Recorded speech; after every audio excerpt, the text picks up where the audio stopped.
Good morning to all of you, and I'm Nestor Titarama to report about the police situation of here in Paniki. So here is Hero to Dennis Roman. So sir, good morning. Ay, magandang umaga rin, ano? So how the crime situation of Paniki is now? So far, bali ayon sa datos ng ating nakakalap buwan-buwan, lumalabas dito sa Panigid Police Station na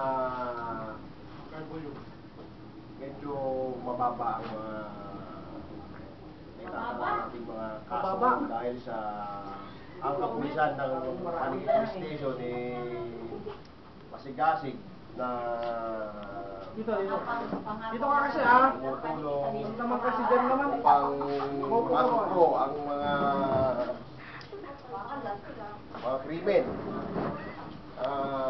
So far sa ating mga crime against person, pwede natin sabihin na under control natin sila. Nagkakaroon man minsan yung mga crime against property, ganoon din. Dahil yun nga sa pangunguna natin si Hepe na si Police Superintendent Roldan Luna,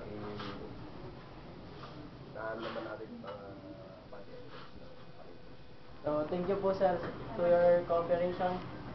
It's my honor to have you in my project. Thank you, sir. Kinagagalpin namin na kayo ay aming pagsilbihan dahil unang-una ang pinaka-main goal ng Philippine National Police, Panigid Police Station ay to serve and protect the community. Thank you, sir.